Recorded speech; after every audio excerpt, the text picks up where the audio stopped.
صلوات محمد وعلى محمد. اللهم صل على محمد وآل أعوذ بالله من الشيطان الرجيم. بسم الله الرحمن الرحيم. وبه نستعين وهو خير ناصر ومعين. أما بعد فقد قال الحسين عليه الصلاة والسلام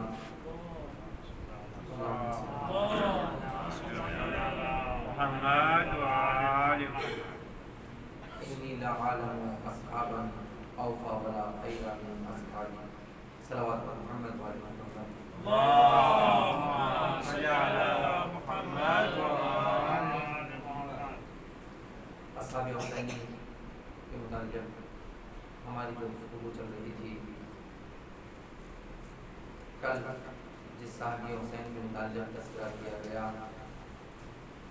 وہ صحابی تھے جناب ابو ثمامہ سیلابی. ان کی کچھ صفات آپ کے سامنے ذکر کی.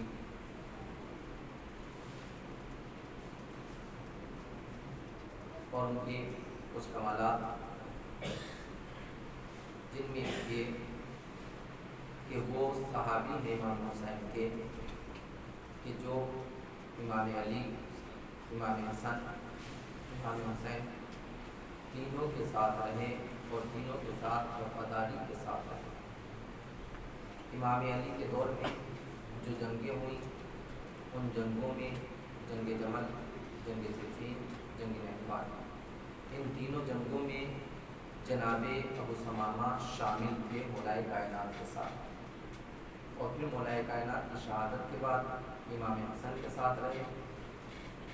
اور اس دور میں کوفے میں جب امام حسن صلح کر کے کوفے سے مدینہ واپس آ کے تب بھی کوفے میں رہے. اور اس کے بعد پھر 10 سال امام حسن کی شہادت کے بعد امام حسین کے دور میں کہ جب امام حسین خاموش رہے، معاویہ جب تک زندہ رہا تب یہ کوفے ہی میں رہے.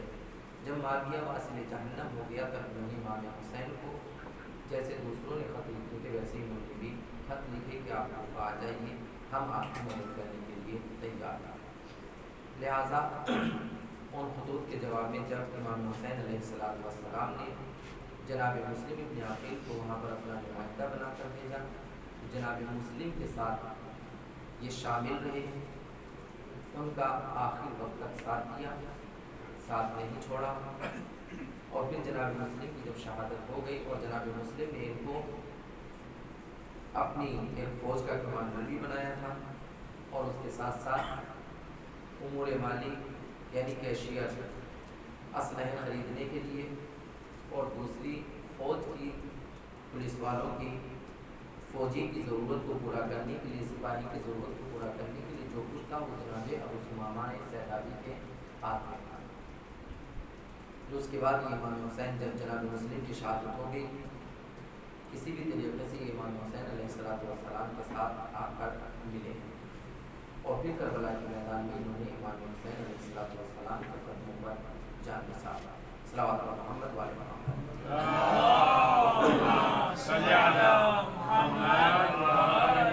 آج مجھے جو ان کے متعلق ذکر کرنا ہے یہ کہ جو آپ زیادہ تر ان کا جو تذکرہ سنتے ہیں وہ صرف ایک کسی جملے کے تک کہ ایک صحابی نے، بہت سے لوگ نام لے لیتے، بہت سے لوگ نام نہیں لیتے.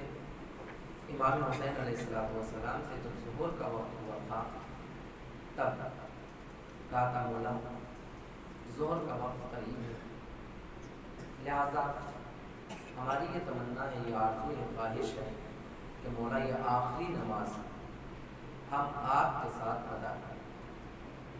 وہ خواہش، وہ آرزو کرنے والے جناب ابو ثمامہ ہیں. تاریخ یہ بیان کرتی ہے کہ جب عاشور کی صبح نمودار ہوئی، نماز صبح کے بعد پہلا حملہ ہوا، پھر اس کے بعد ایک ایک کر کے میدان میں جاتے رہے، صحابی جان قربان کرتے رہے. جب ظہر کا وقت آیا تو امام حسین کے بہت کم صحابی تھے کہ جو باقی رہ گئے تھے، زندہ رہ گئے. تو جناب ابو ثمامہ امام سے ارشاد فرماتے مولا دشمن آپ کے قریب آتے جا رہے ہیں، یعنی آپ کے چاہنے والے کم ہوتے جا رہے ہیں، دشمن آپ کے بہت زیادہ قریب ہیں۔ لیکن مولا جب تک میں زندہ ہوں وہ چاہتے ہیں کہ آپ کو قتل کر دیں، لیکن جب تک ابو ثمامہ زندہ ہے اور یہ موت کی آغوش میں نہیں سو جاتا، قتل نہیں ہو جاتا، اس وقت تک کوئی بھی آپ تک نہیں پہنچ سکتا، آپ کو کوئی بھی قتل نہیں کر سکتا۔ لیکن اسی کے ساتھ ساتھ میری یہ آرزو ہے کہ یہ جو وقت نماز ہے، نماز کا جو وقت آ رہا ہے، یہ آخری نماز میں آپ کے ساتھ، آپ کے پیچھے جماعت کے ساتھ پڑھنا چاہتا ہوں۔ جناب ابو ثمامہ ارشاد فرماتے امام حسین علیہ السلام سے، قال ابو ثمامہ یا ابا عبداللہ، یا ابن رسول اللہ، اے میرے مولا، میرے آقا، نفسی لکل فدا، میری جان آپ پر قربان، میرے مولا میں آپ پر قربان ہوں، انی ارا ہؤلاء قد اقتربوا منک، میرے مولا آپ کے دشمن آپ کے قریب ہوتے جا رہے ہیں، میں یہ دیکھ رہا ہوں کہ آپ کے دشمن آپ سے قریب تر ہوتے جا رہے ہیں، بہت زیادہ قریب ہو گئے۔ کتنے قریب ہیں کہ لا واللہ لا تقتلوا حتی اقتلوا دونک انشاءاللہ، وہ اتنا قریب ہو گئے ہیں، چاہتے ہیں کہ آپ کو قتل کر دیں، لیکن قسم خدا کی ایسا ہرگز نہیں ہو سکتا جب تک کہ یہ ابو ثمامہ زندہ ہے۔ مولا جب تک یہ قتل نہیں ہو جائے گا آپ کا غلام، اس وقت تک آپ کی ذات تک کوئی نہیں آ سکتا۔ یہ پہلے۔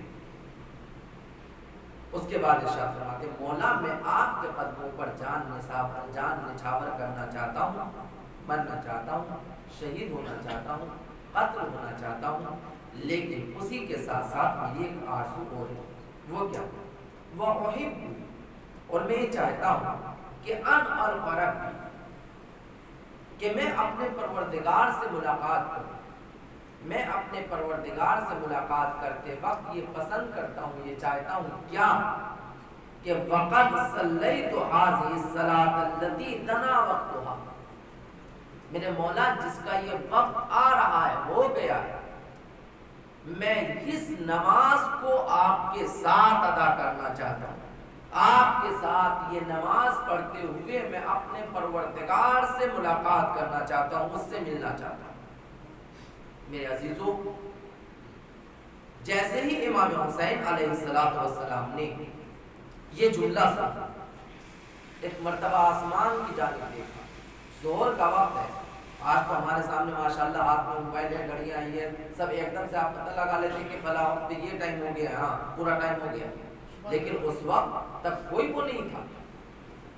کتنی دقیق نگاہ تھی اس محب حسین کی کہ جب کوئی آسان نہیں تھی، اس وقت اولے وقت کو خود امام تائید کر رہے ہیں۔ اس کے بعد جیسے ہی کہا تو فوراً بولا ہے، امام حسین ارشاد فرماتے ہیں ذکرت الصلاۃ، اے میرے دوست تم نے نماز کو یاد کیا، نماز کو یاد رکھا، جعلک اللہ من المصلین الذاکرین، خدا بند عالم تم کو نماز گزاروں میں، ذکر کرنے والوں میں شمار کرے، تم کو قرار دے نماز پڑھنے والوں میں۔ اور پھر اس کے بعد ارشاد فرمایا نعم، ہاں، ھذا اول وقتھا، یہ نماز کا اول وقت ہے، کہ جب کچھ نہیں تھا اس وقت بھی جناب ثمامہ کی نگاہیں دیکھ رہی تھی کتنا محب نماز ہوگا، کتنا عبادت کو پسند کرتا ہوگا، کہ اس عالم میں کہ جہاں پر لاشیں گر رہے تھے، جہاں پر سرتن سے جدا ہو رہے تھے، جہاں پر چاروں طرف خون ہی خون تھا، خون کی ندیاں بہ رہی تھی، اس ماحول میں ایک بندہ ایسے عبادت کو یاد رکھے کہ اولے وقت اس کو یاد آئے کہ مولا نماز کا وقت ہو گیا ہے۔ اور پھر امام حسین بھی تائید کرے، بہت عظیم مرحلہ ہے۔ میرے عزیزوں، علماء نے بیان کیا کہ اگر مغرب کا وقت ہوتا ہے تو شاید ہر آدمی سوچ لیتا کہ پتہ چل جاتا ہے جب رات ڈھلنے لگتی ہے، جب دن ڈھلنے لگتا ہے، رات نمودار ہونے لگتی ہے۔ لیکن یہ ظہر کا وقت وہ وقت ہے اس زمانے میں کہ جب کوئی ذریعہ نہیں تھا۔ یہ بتاتا ہے کہ جناب ثمامہ نماز کو اتنا پسند کرتے تھے کہ اپنی زندگی کی آخری سانس یاد خدا میں بسر کرتے ہوئے مصلی عبادت پر دنیا سے جانا چاہتے۔ میرے عزیزوں، یہ نماز بہت عظیم عبادت ہے۔ میں صرف 2-3 لفظوں میں بیان کر کے پھر انہوں نے جو پرسہ دیا ہے آل محمد کو، جو رس کربلا کے میدان میں پڑھا ہے، وہ ایک پرسہ ہے۔ جناب زہرا کو، نبی کو، ان کی اولاد کو پرسہ دیا ہے، وہ میں بیان کر کے ختم کرتا ہوں۔ نماز وہ عظیم ترین عبادت ہے کہ خدا بند عالم نے متقی افراد کی، پرہیزگار افراد کی جو علامت بیان کی ہے، ان میں ایک علامت ہے نماز کو قائم کرنے والے۔ بسم اللہ الرحمن الرحیم، الف لام میم، ذالک الکتاب لا ریب فیہ ھدی للمتقین الذین یؤمنون بالغیب ویقیمون الصلاۃ۔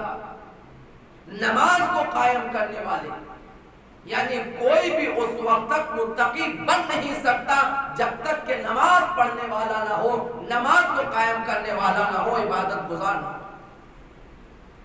تو امام حسین کے ساتھ جتنے افراد تھے وہ سب عبادت گزار تھے۔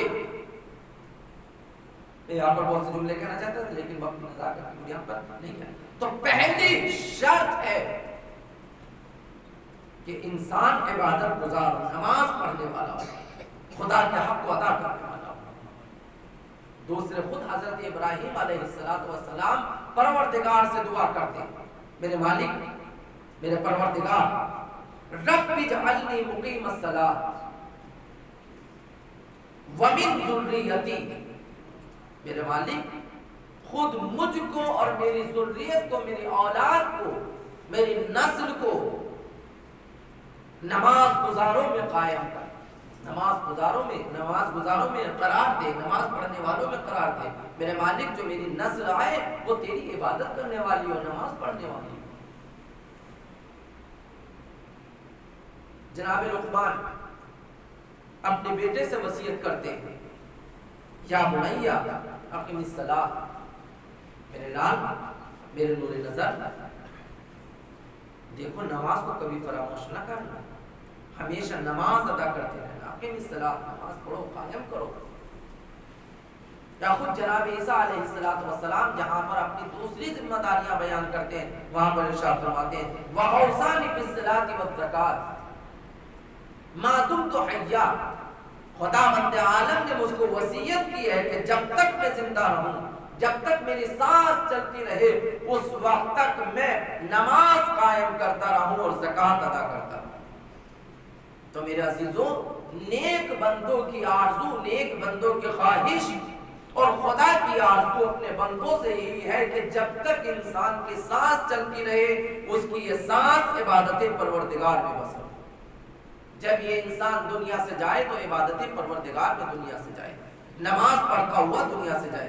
جناب عیسیٰ کہہ رہے ہیں مجھ کو وصیت کی ہے میرے پروردگار نے کہ جب تک میں زندہ ہوں نماز پڑھتا ہوں۔ تو گویا کہ خدا بند عالم کی آرزو بھی ہم سے یہی ہے کہ جب تک ہم زندہ رہیں اس خدا کی عبادت کرتے رہیں، نماز پڑھتے رہیں۔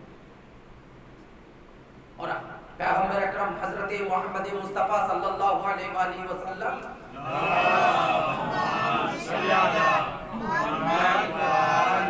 نے ارشاد فرمایا اگر انسان کی نماز قبول ہو جائے گی تو تمام عبادتیں قبول ہیں، اگر نماز رد کر دی جائے، نماز کو ٹھکرا دیا جائے، نماز قبول نہ ہو تو پھر کوئی عبادت قبول نہیں۔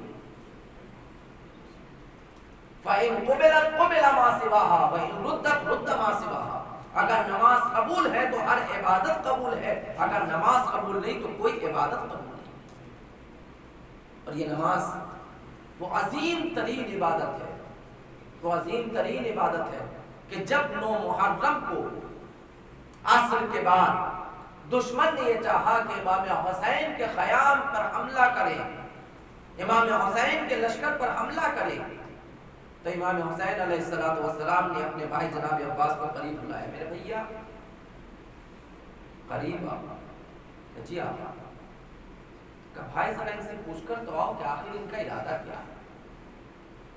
جناب عباس کچھ افراد کے ساتھ، جیسے کہ میں نے ذکر کیا 20 افراد کے ساتھ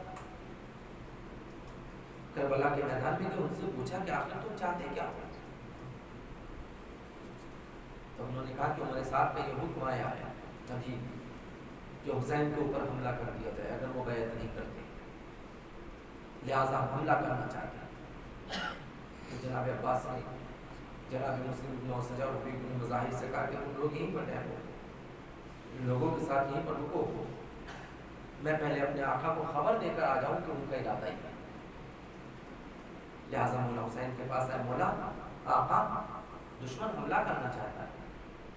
تو ایک مرتبہ میرے مولا نے عباس کو قریب بلایا، بھیا تم کو پتا ہے تمہارا بھائی حسین، تمہارا آقا حسین نماز کو بہت زیادہ پسند کرتا ہے، بہت زیادہ دوست رکھتا ہے، اور پھر کئی باتوں کا بھی میں تذکرہ کرتا ہوں۔ جاؤ بھائی، اگر ہو سکے تو ان سے ایک شب کی مہلت لے کر آؤ، ان سے کہو کہ حسین نماز کو، تلاوت قرآن پاک کو، دعا کو، استغفار کو بہت زیادہ پسند کرتا ہے، آخری رات وہ تم سے مہلت مانگ رہا ہے ایک شب کی، تاکہ وہ نماز پڑھ سکے، تلاوت کلام پاک کر سکے، دعا پڑھے، استغفار کرے، عبادت خدا کے لیے وہ آخری شب کی مہلت مانگ رہا ہے۔ جناب عباس آئے، مولا حسین نے کہہ کر بھیجا، ارجع الیہم، میرے بھائی پلٹ جاؤ، جاؤ ان کی طرف توبہ کا، کیوں؟ فَإِنِ اسْتَطَعْتَ أَن تُؤَخِّرَهُمْ إِلَى خَطْبَةٍ وَتَدْفَعُهُمْ عَنَّا الْعَشِيَّةَ لَعَلَّنَا نُصَلِّيَ۔ میرے عزیزو، امام حسین کہتے میرے بھائی پلٹ جاؤ، جاؤ ان کے پاس، اگر ہو سکتا ہے تو ان سے ایک شب کی مہلت مانگو، صبح تک کی مہلت مانگو۔ کہا کیوں مولا؟ کہا اس لیے کہ لعلنا نصلی لربنا اللیلہ، تاکہ ہم پوری رات اپنے پروردگار کی نماز پڑھتے رہیں، اس کی بارگاہ میں کھڑے رہیں، اس سے استغفار کریں، نماز پڑھے پوری رات، اور اس کے وَنَدْعُوهُ، اس سے دعا کریں، وَنَسْتَغْفِرُوهُ، اور ہم اس سے استغفار کریں۔ میرے بھائی جاؤ، جا کر ایک رات کی مہلت مانگو تاکہ ہم عبادت پروردگار کر سکیں۔ اللہ اکبر۔ پھر تاریخ بیان کرتی ہے کہ امام حسین نے اپنے بھائی سے کہا، بھیا تمہیں معلوم ہے میرا پروردگار جانتا ہے، ہوا یعلم، میرا پروردگار جانتا ہے کہ انی قد کنت احب الصلاۃ علی، میرے بھائی تیرا بھائی حسین نماز کو بہت زیادہ پسند کرتا ہے، وتلاوت القرآن، تلاوت قرآن کو بہت زیادہ پسند کرتا ہے، وکثرت الدعا، کثرت دعا کو بہت زیادہ دعا مانگنے کو پسند کرتا ہے، والاستغفار، اور استغفار کو بہت زیادہ پسند کرتا ہے، لہٰذا میرے بھائی جاؤ ایک رات کی مہلت مانگو۔ عباس آئے، ایک رات کی مہلت مانگی، اور مہلت مانگنے کے بعد پھر پوری رات ان شہیدوں نے، ان مسافروں نے، ان کربلا میں آنے والوں نے، ان حسین کے اصحاب و انصار نے پوری رات نماز میں، عبادت میں، استغفار میں، تلاوت قرآن پاک میں اپنی رات کو بسر کیا۔ میرے عزیزوں، میرے دوستوں، بس میں ختم کرتا ہوں، وہ تعزیت جو جناب ابو ثمامہ نے کربلا کے میدان سے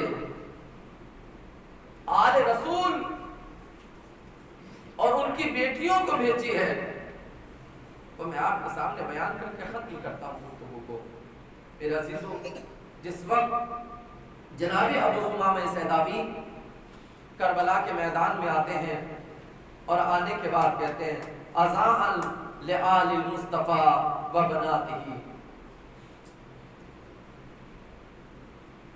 کہ جاؤ میری طرف سے تعزیت پیش کرو آل مصطفیٰ کو اور آل حسین کو۔ ایک لائن چلا رہے، آل مصطفیٰ اور ان کی بیٹیوں کو میری طرف سے تعزیت پیش کرو، ان کو پرسا دو کس چیز کا؟ حفظ خیر الناس سبط محمد، اس لیے کہ محمد کا لال، محمد کا نواسا حسین جو انسانوں میں سب سے بہترین انسان ہے، مشکلات میں کربلا کے میدان میں گر گیا ہے۔ جاؤ اولاد رسول اور رسول کی بیٹیوں کو میری طرف سے پرسا دو، حسین میدان کربلا میں مصیبتوں میں گرفتار ہو گئے ہیں۔ اس کے بعد ارشاد فرماتے ہیں وَعَزَاءٌ لِزَهْرَ النَّبِي وَزَوْجِهَا، اور بنت پیغمبر فاطمہ زہرا کو میری طرف سے پرسا دو، اور ان کے شوہر علی ابن ابی طالب کو۔ کون علی ابن ابی طالب؟ وہ علی ابن ابی طالب کہ جو خزانت علم اللہ ہے، خزانت علم اللہ من بعد احمد، جو پیغمبر کے بعد خزانہ علم خدا کا، علم خدا کا خزانہ تھا، اس کا اصل مرکز تھا۔ اور پھر اس کے بعد کہتے ہیں فاطمہ زہرا کو میری طرف سے جا کر تعزیت دو، کیوں؟ حزناً، اور اس کے بعد ارشاد فرمایا عزاء لأہل الشرق والغرب کلہم، تمام عالم شرق و غرب کو جہاں جہاں پر انسان آباد ہے، تمام انسانوں کو میری طرف سے جا کر پرسا دو۔ کس چیز کا پرسا؟ فرماتے ہیں حزناً علی حبس الحسین المسدد، وہ صاحب کردار، وہ نیک کردار انسان حسین ابن علی مصیبتوں میں گرفتار ہو گیا ہے۔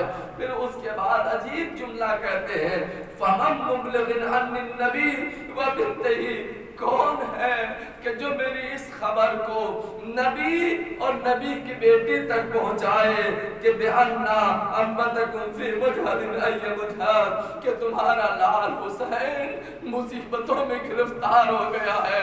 فاطمہ آؤ، آ کر دیکھو تمہارا بیٹا مشکلات میں گرفتار ہے۔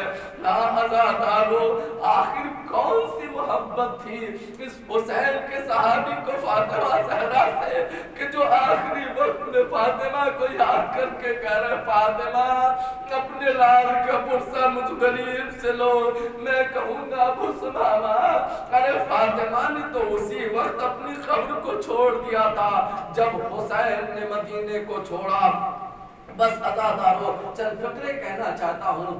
علماء نے، علامہ ظفر الحسن صاحب نے بیان کیا، ہندوستان کے بزرگ عالم دین تھے، مفسر قرآن بھی ہیں، انہوں نے بیان کیا کہ جب یہ لٹا ہوا قافلہ زندان شام میں آ کر قید ہو گیا، جب زندان شام میں قید ہو گیا تو ایک دن جب کئی دن گزر گئے تو اس کے بعد دربان جو محافظ تھا دربار اس زندان کا، وہ سید سجاد کے پاس آتا ہے اور آنے کے بعد کہتا سید سجاد میں آپ کو رونے کے لیے منع نہیں کرتا، سید سجاد میں آپ کی پھوپھی کو رونے کے لیے منع نہیں کرتا، لیکن آپ سے گزارش ہے شاید آپ کی پھوپھی شب کے سناٹے میں باہر نکلتی ہے اور جہاں پر حسین کا سر رکھا ہوا ہے وہاں پر جا کر روتی ہے، اپنی پھوپھی سے کہہ دیجئے زینب رویا کرے جتنا چاہے روئے لیکن زندان میں روئے، زندان سے باہر نکل کر نہ روئے، آقا اگر کہیں یزید کو پتا چل گیا تو پھر میری زندگی کی آخری سانس ہوگی۔ عزادارو سید سجاد نے کہا کہ نہیں میری پھوپھی باہر نہیں جاتی ہے، اس نے کہا نہیں مولا میں آپ کی پھوپھی کی آواز کو پہچانتا ہوں، میں نے سنا ہے وہی آواز نظر آتی ہے۔ ایک مرتبہ جیسے اس نے یہ کہا سید سجاد نے کہا اچھا بھائی میں اپنی پھوپھی سے جا کر کہہ دیتا ہوں۔ عزادارو زینب سید سجاد کے پاس آئے، آنے کے بعد کہ پھوپھی اماں زندان بان آیا ہے، وہ کہہ رہا ہے آپ شب کے سناٹے میں باہر نکل کر جہاں پر حسین کا سر رکھا ہوا ہے وہاں جا کر روتی ہے۔ ایک مرتبہ زینب نے کہا نہیں میرے لال زینب باہر نہیں جاتی، سید سجاد نے کہا لیکن بی بی لیکن پھوپھی اماں وہ کہہ رہا ہے کہ کوئی بی بی روتی ہے۔ ایک مرتبہ زینب نے کہا بیٹا اس سے جا کر کہہ دو جب شب کے سناٹے میں وہ بی بی رونے کے لیے آئے تو مجھ دکھیا کو آ کر بتا دے، آخر میں بھی تو دیکھوں کہ وہ کون بی بی ہے جو میرے مظلوم بھائی کے اوپر گریا کرتی ہے۔ لو عزادارو شب کا سناٹا ہوا، اس بی بی کے رونے کی آواز آئی، زندان باہر در زندان پر آیا، آنے کے بعد کہ سید سجاد وہ بیوی آ گئی، چلو وہ بیوی آ گئی۔ زینب اٹھی اور ایک مرتبہ ان جگہ پر آئی تو کیا دیکھا، ایک بیوی بیٹھے ہوئے رو رہی ہے۔ زینب آگے بڑھی، بڑھنے کے بعد کہا بیوی تو کون ہے جو میرے ماں جائے کو رو رہی ہے؟ ارے ہمارے شہیدوں پر کوئی رونے والا تو نہ تھا، ہاں تماچے مارنے والے ضرور ملے، تازیانے لگانے والے ضرور ملے۔ ایک مرتبہ جیسے ہی زینب نے فریاد شروع کی، اس بیوی نے اپنی نقاب ہٹائی، کبھی لال تو نے نہ پہچانا، میں تیری ماں زینب ہوں، میں تیری ماں فاطمہ ہوں۔ بیٹا جہاں جہاں پر تم رہی میں تمہارے ساتھ ساتھ چلتی رہی۔ میری لال، مجھے اپنے لال حسین کی مظلومیت، ہائے حسین مظلوم کا کٹا ہوا سر زندان میں اور لاشا کہیں اور پر، ماں کو کیسے سکون ملے؟ ماں تڑپتی رہی، فریاد کرتی رہی، ہائے میرے لال حسین، ہائے میرے لال حسین، ماتم حسین۔